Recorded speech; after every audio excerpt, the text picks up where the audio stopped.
اللهم صل على محمد وآل محمد وعجل فرجهم وعلى أهل بيته الطيبين الطاهرين المعصومين الذين أذهب الله عنهم الرجس وطهرهم تطهيرا. اللهم صل على محمد وآل محمد وعجل فرجهم. أما بعد فقد قال الله تبارك وتعالى في كتابه المجيد وهو أصدق الصادقين. بسم الله الرحمن الرحيم. تلك الجنة التي نورث من عبادنا من كان تقيا. صلوات صل على محمد وآل محمد وعجل فرجهم. 10 رجب المرجب انتہائی خوشی کی تاریخ ہے آج.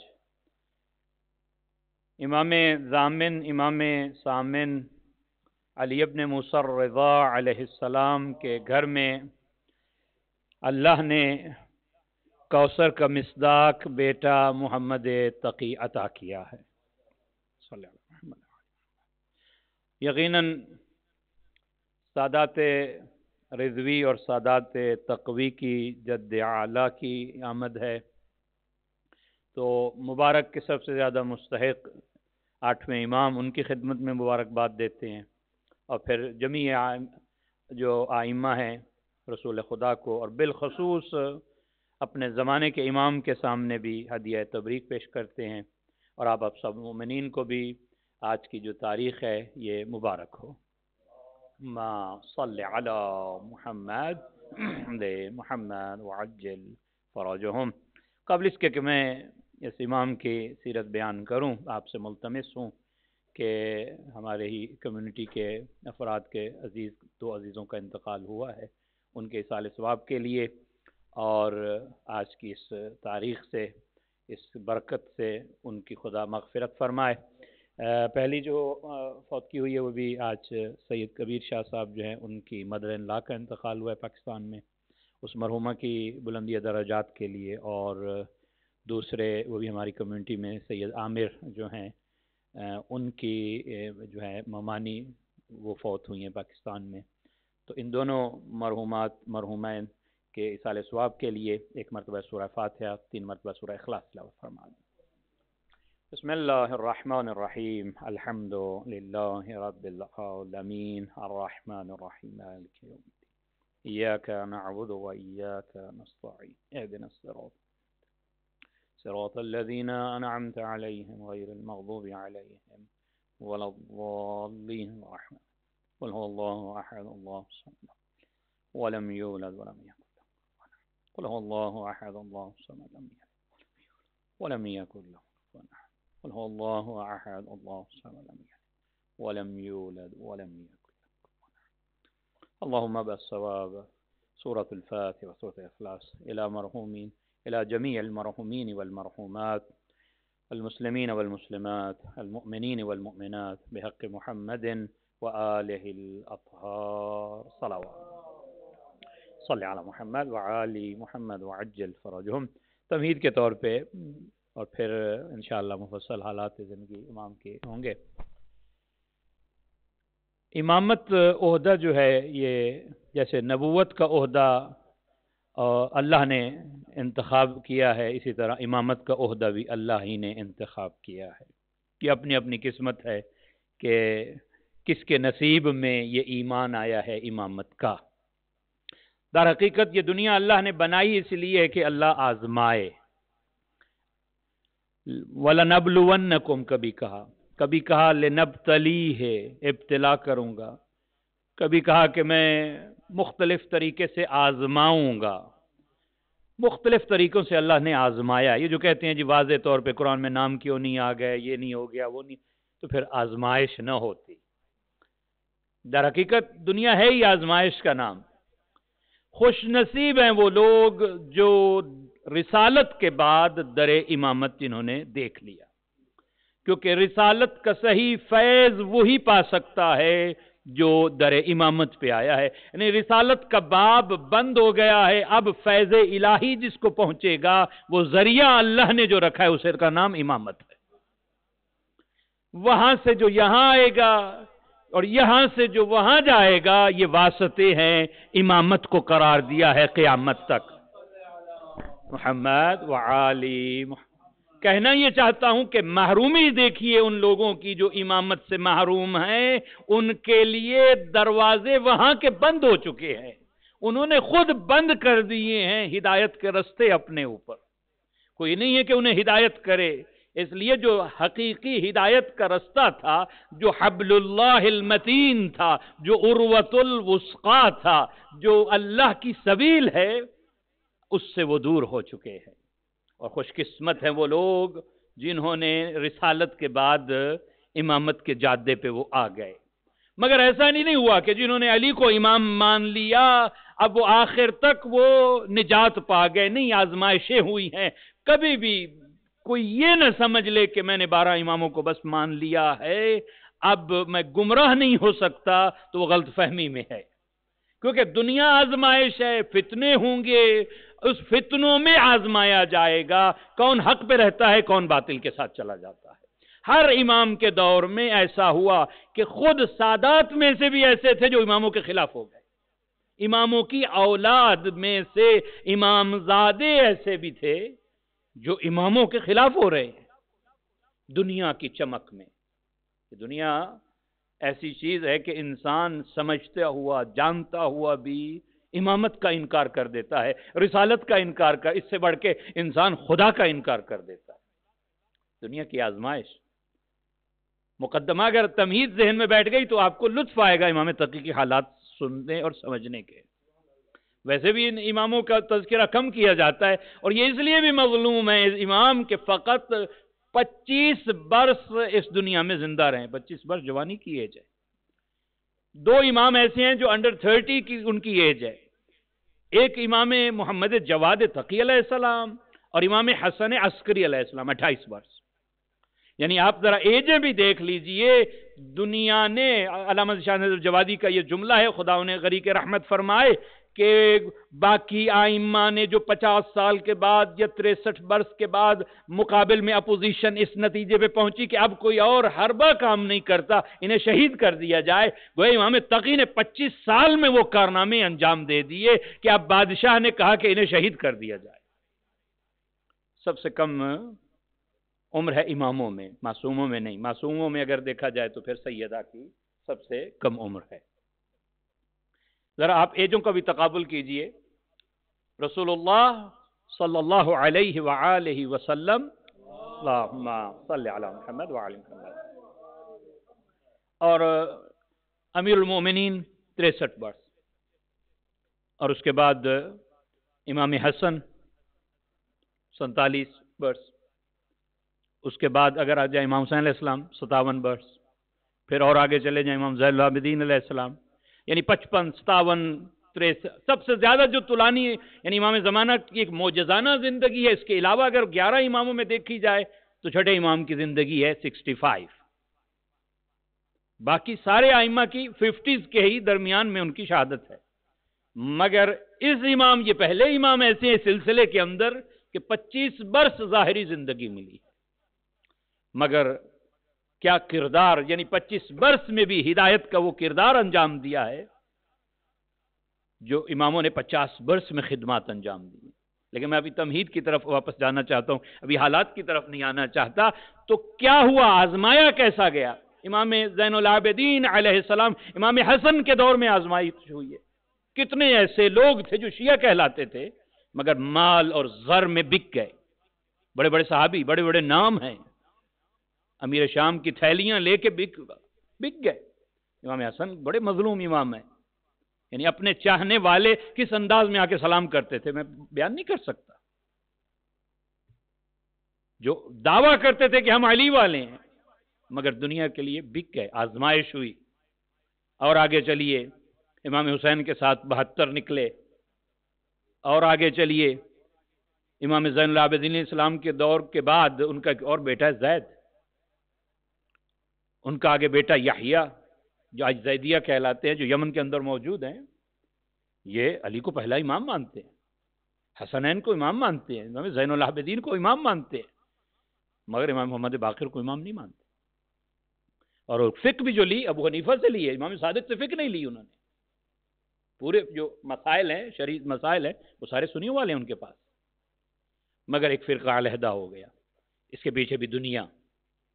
اور آگے بڑھیے، امام صادق کا ایک بیٹا ہے اسماعیل، بڑا بیٹا تھا امام صادق کا، امام کی زندگی میں انتقال ہوا، امام نے دفن کیا اور بڑے اہتمام سے وہ دفن ہوا، امام نے وہ جو کفن دیا ہے اس پہ پوری دعائیں لکھوائیں اپنے ہاتھوں سے، جنازہ پڑھایا اور گریہ کیا ہے، لوگوں دیکھ لو میں اپنے بیٹے کو اپنے ہاتھوں سے دفن کر رہا ہوں۔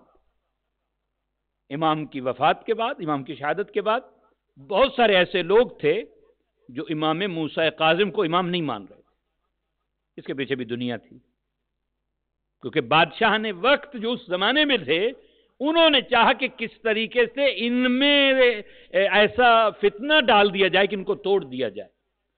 دنیا جانتی تھی کہ جو حق اور حقیقت ہے وہ انہی کے پاس ہے، لہذا انہیں اندر سے کمزور کیا جائے۔ اندر کا جو دشمن ہے باہر کے دشمن سے زیادہ خطرناک ہوتا ہے۔ یہ آج نہیں ہے کہ تشیع میں فتنے پھیلائے جا رہے ہیں، نہیں، شیعہ نام رکھ کے، شیعہ لباس پہن کے شیعہ نہیں انسان ہو جاتا۔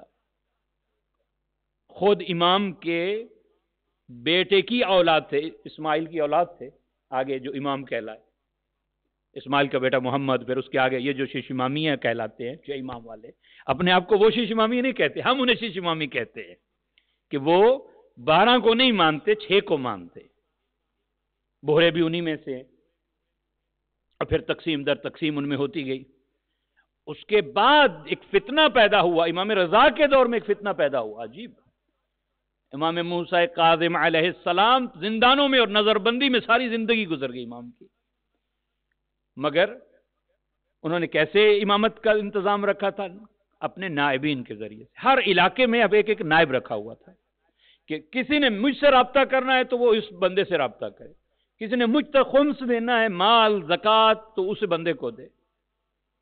ہر علاقے میں امام کی شہادت کے بعد امام رضا نے طلب کیا لوگوں کو، اپنے موکلین کو، اپنے نائبین کو، جو اپنے والد کے نائبین تھے، بہت سارے تو آ گئے، بعض نے امام نے اس کو برقرار رکھا، بعض نے امام نے اس کو برخاست کر دیا، مگر 3 ایسے تھے کہ جن کے پاس اچھا خاصا خمس اور یہ مال اکٹھا ہو گیا تھا، انہوں نے دنیا کی لالچ میں انکار کر دیا، امام رضا کو امام نہیں مانا۔ کیا کہا کہ امام موسیٰ کاظم فوت نہیں ہوئے، غائب ہو گئے۔ ایک عجیب عقیدہ دے، امام غائب کی بات تو شروع سے سنی ہوئی تھی، کہا یہ امام موسیٰ کاظم ہی امام مہدی ہے جو غائب ہو گئے ہیں۔ انہیں واقفیہ کہا گیا، وقف کیا انہیں، ہمارے علماء نے ان کا نام رکھا، یہ واقفیہ ہے، یعنی انہوں نے توقف کر لیا ہے امام موسیٰ کاظم تک، اس سے آگے نہیں بڑھ رہے ہیں، اور بہت سارے لوگوں کو گمراہ کیا مال کی وجہ سے، پیسے کی وجہ سے۔ اور پھر امام رضا کو یہ لوگ تانے دیا کرتے تھے کہ تو نعوذ باللہ ابتر ہے، تیری تو اولاد ہی کوئی نہیں ہے، امام ہوتا، امام اگر ہوتا تو اللہ تجھے اولاد دیتا جو تیرا جانشین ہوتا۔ امام رضا 46 ایئر کے ہو گئے تھے، 46-47 برس کے تھے کہ صاحب اولاد نہیں تھے، اور لوگ تانے دے رہے تھے، وہی تانے جو رسول کو تانے دیا کرتے تھے۔ بس اپنے موضوع تک پہنچ گیا، تمہید میں ختم ہو گئی۔ کیا کہا کہ تو کیسے امام ہے کہ تجھے اللہ نے اولاد نہیں دی؟ امام نے فرمایا نہیں، یقیناً اللہ مجھے ایسا بیٹا عطا کرے گا جو آل محمد میں سب سے زیادہ بابرکت ہوگا۔ صلی علی محمد وعلی۔ عجیب ہے، علماء نے اس لیے کہا کہ بے شک امام تقی بھی مصداق کوثر ہے، وہاں نبی کو تانے دیے گئے، یہاں علی رضا کو تانے دیے گئے، وہاں ایسی بیٹی عطا کی کہ جس کو نسل کثیر عطا کی ہے، یہاں ایسا بیٹا عطا کیا امام رضا کو کہ اس وقت جب سادات کی شماری کی جاتی ہے، اعداد و شماری، سب سے زیادہ سادات جو دنیا میں ہے وہ رضوی سادات ہے، ایک ہی بیٹا امام علی رضا کا، گویا یہ رضوی سادات ہی گویا امام تقی کی ہی اولاد ہے، یعنی یہ تقوی اور رضوی کوئی علیحدہ سادات نہیں ہے۔ یعنی امام رضا کے بعد اب جتنے آئمہ آ رہے ہیں وہ فخر سے کیا کہتے تھے؟ ابن الرضا۔ اللہ اکبر، یہ ذرا عظمت امام رضا دیکھیے، پہلے جتنے تھے وہ ابن رسول کہا کرتے تھے، یہ ابن رسول اللہ، فخر ہوتا تھا، مگر امام رضا کی عظمت دیکھیے، بعد میں جتنے آئمہ آئے ہیں یا سادات تھے وہ یہ کہا کرتے تھے ہمیں ابن رضا کہا جائے۔ امام محمد تقی علیہ الصلوۃ والسلام، صلوات پڑھیے محمد وعلی محمد، صلی علی محمد، 195 ہجری 195 ہجرہ 10 رجب المرجب کو امام رضا کو اللہ نے یہ بیٹا عطا کیا ہے، جناب سبیکہ خاتون۔ اچھا، یہ جناب سبیکہ کون ہے؟ یہ ماریہ قبطیہ کے خاندان میں سے ہے۔ ماریہ قبطیہ کون تھی؟ رسول کی وہ زوجہ کہ جس کو اللہ نے صاحب اولاد کیا تھا، ابراہیم کی والدہ تھی، اور یہ کہاں سے تھی؟ یہ افریقہ سے تھی، جو آج جسے سوڈان کہتے ہیں، سوڈان سے ان کا تعلق تھا۔ مگر میں نے پہلے بھی اس دن فصل رجب کو کہا تھا امام باقر کے حالات کی زندگی میں کہ اللہ جسے چاہے اللہ نے انتخاب کیا ہے۔ ہر کوئی زوجہ رسول بن جانا، زوجہ امام بن جانا شرف نہیں ہے، مادر امام بننا یہ شرف ہے۔ ہر عورت کو اللہ نے امام کی والدہ قرار نہیں دیا، خاص انتخاب خدا ہے کہ اللہ کس کا انتخاب کیا ہے۔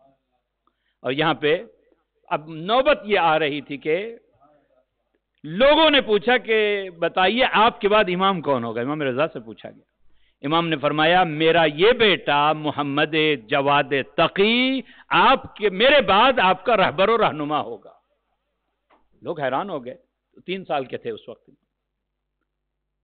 جب امام جا رہے ہیں امام رضا خراسان میں بیٹے کو چھوڑ کے، تو 3 سال کے تھے امام محمد جواد۔ اچھا، نام محمد ہے، عجیب ہے، یہ سلسلہ ہے، کبھی علی کے ہاتھوں پہ محمد، کبھی محمد کے ہاتھوں پہ علی، اللہ نے اتارا ہے۔ یہاں پہ علی کو محمد عطا کیا ہے اللہ نے، محمد تقی۔ القاب میں جو سب سے زیادہ ہمارے ہاں بر صغیر میں لقب مشہور ہے وہ ہے تقی۔ عجیب ہے، تقی۔ تقی کا کیا معنی ہے؟ 2 اس کے پیچھے فلسفے ہیں، اس کے بیک گراؤنڈ، ایک امام کو تقی کو کہا گیا۔ ایک یہ کہ ایک مرتبہ مامون نے شراب کے نشے میں تلوار سے حملہ کیا امام کے اوپر، اور جب نشہ اترا تو دیکھا کہ امام تو صحیح و سلامت ہے۔ کہا کہ میں نے کچھ ایسی حرکت کی تھی، یہ واقعی میں نے تلوار ماری تھی یا مجھے ذہن میں کوئی بات آ رہی ہے کہ میں نے حملہ کیا تھا آپ پہ؟ امام نے فرمایا ہاں تو نے حملہ ضرور کیا تھا، تلوار بھی ماری تھی، مگر تلوار نے اثر نہیں کیا، اس لیے کہ میرے گلے میں حرز جواد موجود تھی۔ حرز امام جواد جو انگوٹھیوں میں آج ملتی ہے، یہ امام رضا کی وہ دعا ہے جو پہنی جائے، حرز جواد، امام جواد کی یہ ایسی دعا ہے کہ انسان محفوظ رہتا ہے۔ بہت اچھا یہ ایک تعویذ ہے، جادو سے، ہر قسم کے آفات و بلا سے اس کا تعویذ بھی ملتا ہے گلے میں، اور اس کے لیے انگوٹھی بھی ملتی ہے۔ صلوات پڑھیے گا محمد وعلی محمد، صلی علی محمد۔ دوسرا، یعنی جس کو اللہ نے بچا لیا اس لیے تقی کہلایا۔ دوسرا فلسفہ یہ بیان کیا گیا کہ اس معاشرے میں رہتے ہوئے بھی جو اپنے آپ کو عصمت کی وجہ سے بچا لے، یعنی ان گناہوں سے اور ان معصیت سے جو اپنے آپ کو بچا کے رکھے، اس لیے تقی کہلایا۔ لیکن یاد رکھو، متقی اور ہوتا ہے، تقی اور ہوتا ہے۔ میں نے قرآن کی سورہ مریم کی آیت نمبر 63 پڑھی تھی سرنامہ کلام کے اندر، تلک الجنت التی نورث من عبادنا۔ اللہ نے جنت کی قسمیں بیان کی ہیں، جنات عدن، یہ جنات کس کے لیے ہیں؟ یہ ہیون جنت کس کے لیے؟ کہا تلک الجنت التی، یہ جو جنت جس کی صفات میں نے بیان کی یہ ان لوگوں کے لیے ہے، نورث من عبادنا، ہم وارث بنا دیں گے اپنے بندوں میں سے، من کان تقیہ، جو تقی ہوگا وہ جنت کا وارث ہوگا۔ یا علی امام تقی، یہاں لقب تقی ہے، قرآن کہہ رہا ہے کہ جنت کا وارث وہ ہے جو تقی ہوگا۔ تو اب بات سمجھ میں آ گئی، متقی اور ہوتا ہے، تقی اور ہوتا ہے۔ متقی وہ ہے جو اپنے آپ کو بچا لے گناہوں سے، جنتی متقی ہو سکتا ہے، جنت بانٹنے والا تقی ہوتا ہے۔ تقی وہ ہے جس کے نقش قدم پہ چل کے لوگ متقی بن جائے اسے تقی کہا جاتا ہے۔ یہ امام المتقین ہے، یہ متقی نہیں ہے فقط جنہیں دیکھ دیکھ کے لوگ متقی بنے، ان کی سیرت پہ عمل کر کے لوگ متقی بنے۔ اور 6 برس کی عمر میں امامت مل رہی ہے، 195 میں ولادت ہے، 220 میں شہادت ہے، 25 برس ظاہری زندگی ہے، 19 سال امامت کا دور ہے امام کا، 6 سال کے امامت۔ یہاں پہ پھر وہی مسئلہ آ گیا، یعنی اللہ نے آزمایا ہے اور یہ قیامت تک اللہ آزمائے گا۔ اللہ الگ کرنا چاہتا ہے خالص کو ناخالص سے، اس کو خالص چاہیے فقط۔ میرے ایک بہت بڑے عالم سے بات ہو رہی تھی کہ کیا ایسے حالات ہیں کہ ہمارے جو شیعہ ہیں وہ پیسے جا رہے ہیں، کوئی دور ایسا نہیں ہے کہ جس میں انہوں نے سکھ کی سانس لی ہو، ظلم کی چکی میں پیسا جا رہا ہے۔ کہا کہ وہ چاہتا یہ ہے کہ خالص جو ہے وہ علیحدہ ہو جائے، اس امام کے آنے والے کو خالص شیعہ چاہیے۔ آزمائش ہوگی ہر دور کے اندر، اور دیکھنا یہ ہے کہ حق کہاں ہے۔ بندوں سے حق نہیں پہچانا جاتا، حق سے بندے پہچانے جاتے ہیں۔ جس کو حق کا پتہ چل جائے گا وہ پتہ چل جائے گا کہ کون حق پہ ہے کون نہ حق پہ ہے۔ شخصیات سے نہیں پہچانا جاتا۔ جنگ جمل میں یہی تو ایک نوجوان آ کے کہتا ہے یا علی سمجھ میں نہیں آ رہی، ادھر بھی بڑے بڑے لوگ، ادھر بھی طلحہ و زبیر جیسے لوگ اور رسول کی زوجہ، میں کروں تو کروں کیا؟ یہاں بھی بڑے بڑے نام، وہاں بھی بڑے بڑے نام۔ امام نے فرمایا بندوں سے حق کو نہ پہچان، حق سے بندوں کو پہچان۔ حق کلیئر ہو جائے تمہارے سامنے، پھر تمہیں پتہ چل جائے گا کہ کون حق پہ ہے کون نا حق پہ ہے۔ تو امام تقی کے زمانے میں پھر مسئلہ پیدا ہو گیا۔ کہا کہ یہ کیسے امام ہو سکتا ہے جو 6 برس کا بچہ ہے، اور اس سے پہلے جتنے امام ہیں ان کی ایجیں اگر آپ دیکھیں، امام علی امام ظاہری امامت میں لیے 33 برس کے ہیں وفات رسول کے وقت، امام حسن، امام حسین، ہر امام جو ہے وہ 20 25 30 برس کی ایج میں ہے جب ظاہری امامت ملی ہے۔ تو ابھی بھی لوگوں کے ذہن میں، اپنے شیعوں کے ذہن میں بھی یہ تصور اس طرح نہیں تھا کہ چاہے ماں کی گود میں ہو امام امام ہوتا۔ اب یہاں پہ شکوک و شبہات ہو گئے کہ یہ کیسے امام ہو سکتا ہے۔ اتنے میں امام موسیٰ کاظم کے اولاد موجود تھی، کثیر الاولاد امام موسیٰ کاظم ہے، 41 یا 42 اولادیں تاریخ میں لکھی ہیں امام موسیٰ کاظم کی، یعنی امام رضا کے بھائی موجود تھے جو 55 یا 60 سال کے تھے۔ اب شیعہ جو وہ گروہ تھے جو نائبین تھے امام کے نا، وہ چل کے حج کے لیے جا رہے ہیں، کہا پہلے مدینہ جاتے ہیں، امام رضا کے بعد امام کون ہے پر معلوم تو ہو ہمیں۔ اکٹھے ہوئے ہیں، مدینہ کے باہر ایک گاؤں تھا سریہ جو امام موسیٰ کاظم نے آباد کیا تھا، 3 میل باہر مدینہ کے، وہاں اکٹھے ہو گئے۔ دیکھا کہ مسند جو وہاں پہ تھی، وہاں پہ عبداللہ ابن موسیٰ بیٹھا ہے، امام موسیٰ کا بیٹا ہے۔ لوگوں نے آ کے سوال کیے اگر آپ امام ہیں تو اس سوال کا جواب بتائیے، اس سوال کا جواب بتائیے۔ اتنے میں ایک مسئلہ پوچھا گیا، اس نے جو جواب دیا کہ دیکھا کہ دروازہ کھلا، ایک 6 برس کا بچہ داخل ہوا اس جگہ پہ، حال اس بیرونی کے اندر۔ کہا کہ چچا جان اتریے، آپ اس منصب کے اہل نہیں ہیں، اللہ سے ڈریے، اتق اللہ۔ یہ پہلی اسٹیٹمنٹ ہے امام تقی کی جو ہمارے لیے نصیحت ہے۔ جو جس منصب کا اہل نہیں ہے اس منصب پہ نہیں بیٹھنا چاہیے۔ اتق اللہ، اللہ سے ڈر، چچا تو اہل نہیں ہے اس منصب پہ بیٹھے۔ اور پھر فرمایا کہ دوسرا اسٹیٹمنٹ امام کی سنیے، یہ بڑی اہم ہے، امامت کی پہلا جملہ ہے لوگوں کے سامنے جو جا رہا ہے، کہ جس مسئلے کا آپ کو علم نہیں ہے اس کا جواب کیوں دے رہے ہیں آپ؟ جس کا منصب کا اہل نہیں ہے وہ منصب تم نے کیوں سنبھالا ہے؟ اور جس مسئلے کا علم نہ ہو اس کا جواب نہ دو۔ ضروری نہیں کہ انسان کہے کہ میں ہر فن جانتا ہوں، میں ہر چیز، بعض لوگ ہوتے ہیں جو ہر مسئلے کا حل بتا رہے ہوتے ہیں، نہیں، یہ کم علمی ہے۔ ہاں مسئلہ پتا ہے تو بتاؤ، نہیں تو کہ پوچھ کے بتا دوں گا، اس میں کوئی کم علمی نہیں ہے، کیونکہ انسان ہے، ضروری نہیں کہ انسان ہر چیز کا عالم ہو۔ امام نے پھر مسئلہ بتایا کہ سنو اس مسئلے کا یہ جواب ہے، اس مسئلے کا یہ جواب ہے، اور لوگ اس طرح قائل ہوئے امامت کے۔ اور یہاں پہ مفصل بحث ہے، یعنی مسلمان انکار نہیں کر سکتا، اس لیے اگر عہدہ اللہ کی طرف سے ہے تو پھر اعتراض نہیں ہونا چاہیے۔ جب یہ عقیدہ ہو گیا کہ امامت کا عہدہ بھی رسالت کی طرح خدا کی طرف سے ہے، بلکہ امام رضا نے خود فرمایا تھا کہ میرا بیٹا جواد یہ عیسیٰ کی مانند ہے اور یہ موسیٰ کی مانند ہے، اس میں تشبیہیں پائی جاتی ہیں۔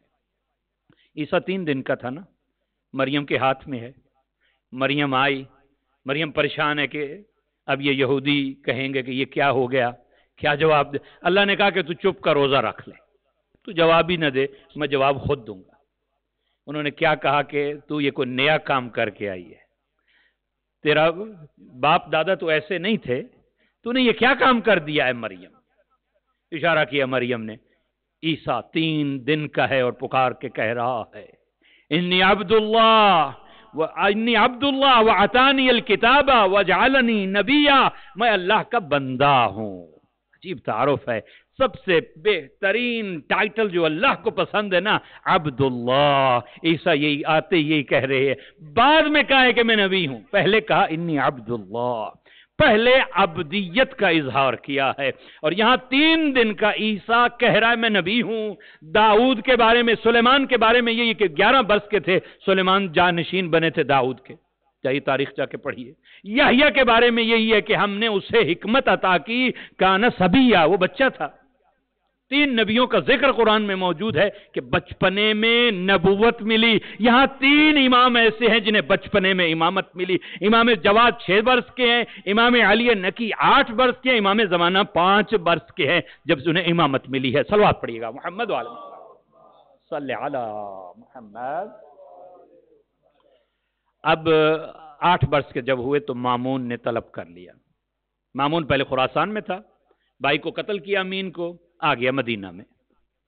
امام مدینہ میں بغداد میں پہنچے، بغداد میں طلب کیا، پہنچے ہیں، بچپن ہے، 8 برس کے، اور ابھی شہر کے بالکل دروازے پہ کھڑے ہیں کہ دیکھا کہ مامون اپنی سواری کے ساتھ آ رہا ہے، جیسے ہوتا ہے ہٹو بچو، بادشاہ کے ساتھ لوگ ہوتے ہیں، سارے بندے ہٹ گئے، امام وہیں پہ کھڑے۔ سواری سے کہتا ہے دیکھ کے، اے بچہ تو نہیں ہٹا، باقی سارے ہٹ گئے۔ امام نے جواب دیا کہ 3 وجہ ہو سکتی ہیں، ان میں سے تو سمجھ کون سی وجہ کہ میں ہٹوں، یا تو رستہ تنگ ہے تو پھر میں وجہ ہے کہ میں ہٹ جاؤں، یا یہ ہے کہ میں نے کوئی جرم کیا ہو، تیرا مجرم ہوں اور مجھے ڈر ہو کہ میں پکڑا جاؤں، لہذا میں ایک غائب ہو جاؤں، ایک سائڈ پہ ہو جاؤں۔ تیسرا یہ وجہ ہو سکتی ہے کہ تو ظالم ہو، بغیر جرم کے سزا دیتا ہو۔ رستہ تنگ نہیں، میں نے جرم نہیں کیا، اگر تو ظالم سمجھتا ہے تو میں رستہ چھوڑ دیتا ہوں۔ پریشان ہو گیا، کہا کہ تو عام بچہ نہیں، سمجھ گیا کون ہے، تعارف جانتا تھا مگر چلا گیا، شکار پہ جا رہا تھا یہ۔ اب شکار کر کے جب پلٹا ہے تو ہاتھ اپنی مٹھی بند کیے ہوئے ہے، کہا کہ اے بچے تو میرے قریب آ، یہ بتا کہ میری اس مٹھی میں کیا ہے۔ مامون چلاک ترین بادشاہ تھا عباسیوں میں سے، جانتا تھا کہ یہ کس خاندان سے ہیں۔ امام کہہ سکتے تھے علم امامت سے کہ تیرے اس مٹھی کے اندر مچھلی، ایک چھوٹی سی مچھلی ہے، مگر علامہ ذیشان کہتے ہیں پھر علم کا اظہار ہوتا، وسعت علم کا اظہار نہ ہوتا۔ امام نے بتایا ہم فقط علم نہیں رکھتے، وسیع علم رکھتے ہیں ہم۔ امام نے فرمایا سن مامون، اللہ نے کچھ لوگوں کو اقتدار دیا اس دنیا پہ، ان کے دل میں شکار کا شوق رکھا ہے، اور اللہ نے اس زمین و آسمان کے درمیان سمندروں اور دریاؤں کو خلق کیا ہے۔ یہ بادشاہ اپنے پرندے چھوڑتے ہیں شکار کے لیے، وہ مچھلیوں کو شکار کر کے آتے ہیں، اور بادشاہ وقت اپنی مٹھی میں مچھلی بند کر کے امام وقت کا امتحان لینا چاہتا ہے۔ ایک صلوات پڑھیے گا محمد وعلی محمد صلی علی محمد وعلی۔ یقیناً یہ باب المراد ہے، اس کا ایک ٹائٹل جواد بھی ہے اور ایک ٹائٹل باب المراد بھی ہے۔ کسی کو کوئی پریشانی، مالی پریشانی ہو نا تو توسل امام جواد سے کیا کرے۔ یہ جواد الائمہ ہے، یاد رکھیے گا۔ ہر امام سخی اور کریم ہے نا، مگر ائمہ کا بھی جو سخی کہلایا ہے وہ امام محمد تقی کے حصے میں ٹائٹل آیا ہے۔ صلوات پڑھیے گا محمد وعلی محمد صلی علی محمد۔ یعنی امام کو بلا لیا گیا، وہاں پہ دربار میں لے گیا۔ اب اس کی یہ سیاست ایک اور سیاست تھی، یعنی جس طرح باپ کو قریب رکھا اور پھر زہر دیا گیا، ظاہراً محبت کا اظہار اور قتل کیا، یہاں پہ بھی امام جواد کو کہا کہ آپ میرے پاس تشریف لے آئیے. دربار میں لے گیا, اعلان کر دیا کہ میں اپنی بیٹی ام الفضل کا عقد اس ہاشمی اس سید ابن رضا سے کروں گا. عباسی پریشان ہو گئے کہ یہ کیا ہو گیا ماجرا. لوگوں نے اس کے مشیروں نے کہا کہ ٹھیک ہے ہم منع نہیں کرتے, آپ بادشاہ ہیں, اب جو کریں مامون, لیکن اس کو کچھ پڑھا تو لیں. 8-9 برس کا بچہ ہے یہ, 12 برس کا, آپ اس کو اپنی بیٹی کا رشتہ دینا چاہتے ہیں ام الفضل کا. پہلے آداب سکھا لیں, پہلے انہیں پڑھا لیں. مامون کہتا ہے کہ اسے کس سے پڑھنے کی ضرورت نہیں ہے, یہ تم میں سے سب سے زیادہ عالم ہے. محفلیں رکھ دی گئیں. 3 دن تک مامون کے دربار میں بڑا ایک جلسہ ہوا ہے. علماء نے لکھا کہ 30,000 سوال کیے گئے اس امام سے. یہ بھی ایک انفرادیت امام تقی علیہ السلام کی. ہر امام کی امامت کو مان لیا گیا, مگر اس کی امامت کو ماننے کے لیے گویا ٹیسٹ لیا جا رہا ہے دربار کے اندر. اور امام کے فضائل ہیں جو دربار میں کھل کھل کے سامنے آ رہے ہیں. 30,000 کویسچن کیے گئے اس امام سے.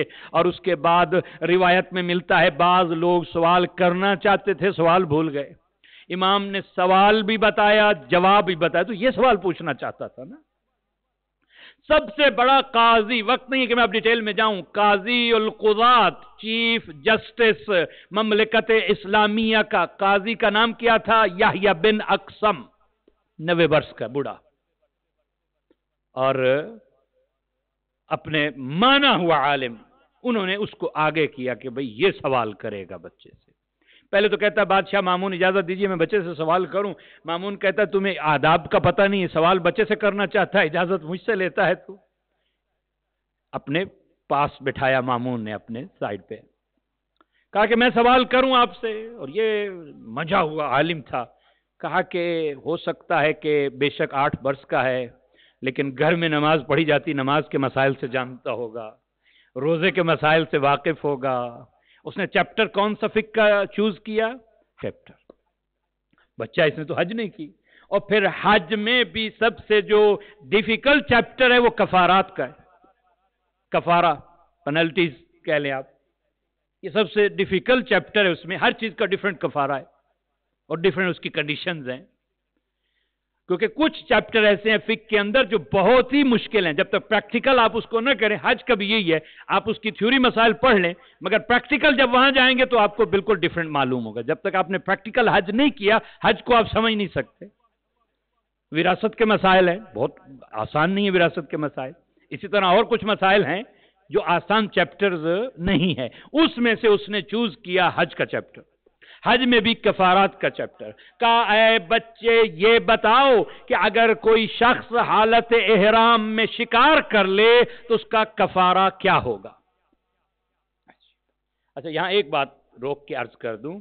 بعض دفعہ لوگ کہتے ہیں فلاں مولانا سے پوچھا تو اس نے یہ جواب دیا ہے, فلاں مجتہد نے یہ جواب دے دیا ہے, یہ کیسے ہو گیا ہے؟ تو اس میں بھی بڑا اہم ترین جو فیکٹر ہے وہ سوال کا ہے. آپ جیسا سوال کریں گے ویسا جواب ملے گا. اگر سوال تھوڑا سا بھی بدل جائے جواب بدل جاتا ہے.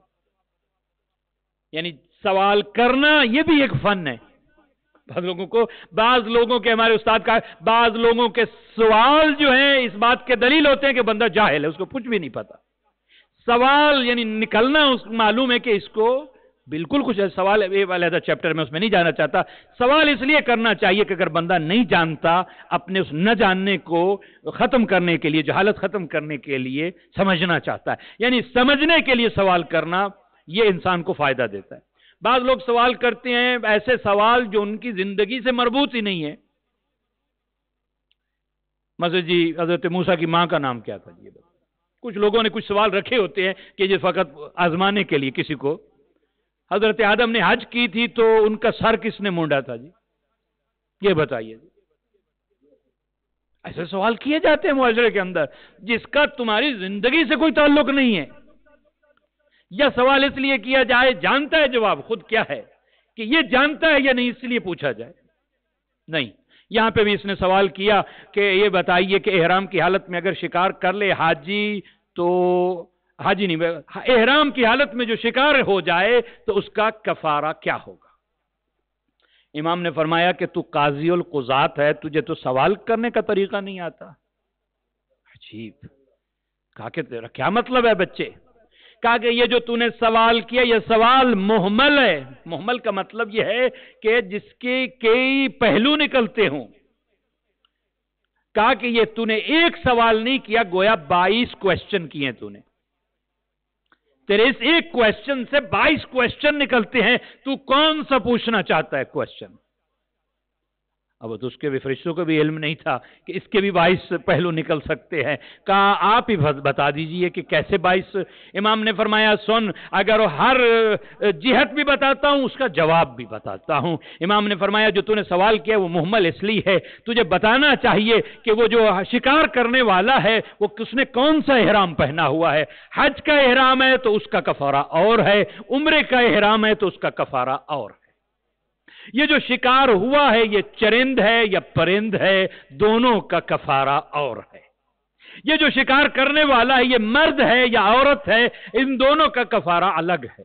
یہ جو شکار کرنے والا ہے یہ بالغ ہے یا نابالغ ہے، دونوں کا کفارہ الگ ہے۔ یہ جو شکار ہوا ہے رات کو ہوا ہے یا دن کو ہوا ہے، دونوں کا کفارہ الگ ہے۔ یہ جو شکار کرنے والا ہے یہ مصر ہے یا نادم ہے، دونوں کا کفارہ الگ ہے۔ یہ جو شکار ہوا ہے مقام حل میں ہوا ہے یا حدود حرم میں ہوا ہے، دونوں کا کفارہ الگ ہے۔ 22 جہتیں امام نے بتائیں۔ کون سا مسئلہ پوچھنا چاہتا ہے تو بتا، میں اس کا جواب بتا۔ ایک صلوات پڑھیے گا محمد وعلی محمد صلی علی محمد۔ امام نے سوال بھی بتائے، امام نے جواب بھی بتائے، بڑا قاضی ہے۔ امام نے فرمایا اچھا میں بھی کوئی تجھ سے سوال کر لوں؟ کہا کہ جی ٹھیک ہے، اب اپنی جگہ پہ آ چکا تھا۔ کہا کہ اگر آتا ہوا تو بتا دوں گا، نہیں تو پھر آپ سے استفادہ کر لیں گے۔ یہاں علامہ ذیشان جوادی نے وہ بہت اچھی تعلیق لگائی، کہا کہ یحییٰ بن اقسم نے مسئلہ شکار کا کیا پوچھا، خود شکار ہو گیا۔ صلوات پڑھیے گا محمد وعلی محمد صلی علی محمد۔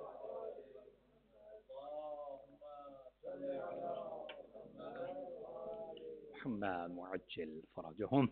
امام نے فرمایا اچھا یہ بتا تو کہ کیونکہ قاضی ہے فیصلے کیا کرتا ہے، یہ بتا کہ صبح ہونے سے پہلے ایک عورت ایک مرد پہ حرام تھی، صبح ہوئی وہ عورت اس مرد کے لیے حلال ہو گئی، ظہر کا وقت ہوا وہی عورت اس مرد کے لیے حرام ہو گئی، عصر کا وقت ہوا وہ عورت اس مرد کے لیے حلال ہو گئی، مغرب کا وقت ہوا وہ عورت پھر اس کے لیے حرام ہو گئی، عشاء کا وقت ہوا وہ پھر حلال ہو گئی، اور آدھی رات کا وقت ہوا وہ پھر اس پہ حرام ہو گئی۔ بتائیے، اور صبح کا وقت ہوا اور پھر وہ حلال ہو گئی۔ حیران و پریشان، یہ کیسے ہو سکتا ہے؟ ایک عورت 24 گھنٹے میں 5 مرتبہ اس پہ حلال ہے اور 5 مرتبہ اس پہ حرام ہو رہی ہے۔ کہا مولا آپ ہی بتائیے کہ اس کا مسئلہ کا جواب کیا ہے؟ امام نے فرمایا کہ یہ بڑا آسان سا مسئلہ ہے، تجھے یہ بھی معلوم نہیں کہ یہ عورت صبح سے پہلے، سورج نکلنے سے پہلے کسی کی کنیز تھی، اور یہ کنیز جو تھی یہ دوسرے مرد پہ حرام تھی۔ صبح ہوئی، اس مرد نے وہ کنیز خرید لی، وہ اس پہ حلال ہو گئی۔ ظہر کا وقت ہوا، اس نے کنیز کو آزاد کر دیا، وہ پھر اس پہ حرام ہو گئی۔ عصر کا وقت ہوا، اس نے نکاح کر لیا اس سے، وہ پھر اس پہ حلال ہو گئی۔ مغرب کا وقت ہوا، اس نے صیغہ زہار پڑھ دیا، وہ عربی میں صیغہ اگر پڑھ دیا جائے تو عورت حرام ہو جاتی ہے، اسے اپنی ماں جیسا کہہ دے۔ مغرب کے وقت وہ صیغہ زہار پڑھنے سے وہ عورت اس پہ حرام ہو گئی ہے۔ عشاء کے وقت اس نے کفارہ دے دیا، وہ پھر حلال ہو گئی۔ آدھی رات کو اس نے طلاق دے دی، وہ پھر حرام ہو گئی اس پہ، اور پھر صبح کے وقت اس نے رجوع کر لیا، وہ پھر حلال ہو گئی۔ صلوات پڑھیے گا محمد وعلی محمد محمد وعلی اللہم صل علی محمد وعلی محمد وعجل فرجہم۔ 30,000 کویسچنز امام سے ایک نشست میں کیے گئے، اور امام نے باقاعدہ جواب دیے۔ اب وقت نہیں ہے، بالکل وقت ختم ہو گیا، اسی پہ ختم کرنا چاہتا ہوں۔ یہ جو آج خطبہ نکاح پڑھا جاتا ہے نا ہمارے ہاں، نکاح سے پہلے نکاح کے صیغے ہوتے ہیں، اس کے پہلے خطبہ پڑھا جاتا ہے، الحمدللہ اقرارا بنعمتہ۔ امام نے وہ جو عقد اپنا پڑھا ہے ام فضل کے ساتھ، امام نے خود نکاح اپنا خود پڑھا ہے. ہو سکتا ہے یہ بھی ہے، بتا دوں شرعی مسئلہ، مرد اگر اس کو عربی آتی ہے، وہ سیغے سمجھتا ہے، عورت سیغے سمجھتی ہے، تو لڑکی اور لڑکا خود اپنے نکاح پڑھ سکتا ہے. اگر نہیں تو جیسے عموماً ہوتا ہے مولانا یا کوئی اور ان کا وکیل بن کے ان کے بحاف پہ نکاح پڑھتا ہے. امام نے اپنا نکاح خود پڑھا، اور وہ جو خطبہ پڑھا ہے نکاح کا، وہ آج تک جو ہم خطبہ پڑھتے ہیں وہ خطبہ امام جواد سے چلا آ رہا ہے جو پڑھا جاتا ہے. ایک صلوات پڑھیے گا، محمد وعلی محمد، محمد وعلی محمد. آج خوشی کا وقت ہے، یقیناً امام رضا علیہ السلام سے بہت ساری توفیقات لے سکتے ہیں. ابن الرضا ہے، یہ باب المراد ہے، جواد العائمہ ہے بار الہ. امام جواد کے صدقہ میں مؤمنین مؤمنات جو پریشان حال ہیں ان کی پریشانیاں دور فرما. ہم سب کو بار الہ معرفت امام محمد جواد تقی علیہ السلام عطا فرما. بار الہ امام جواد تقی کے صدقہ میں جن مؤمنین مؤمنات نے آج نظر و نیاز کے میں حصہ ڈالا ہے ان کی توفیقات میں اضافہ فرما. مؤمنین مؤمنات جو یہاں پہ آئے ہیں چاہے لیٹ آئے ہیں ان کی توفیقات میں اضافہ فرما، اور انہیں توفیق دے کے بار الہ جو نہیں آ سکے کہ وہ بھی اماموں کی ان خوشیوں میں شریک ہو سکے. مؤمنین مؤمنات جو بیمار ہیں امام جواد کے صدقہ میں انہیں شفا عطا فرما.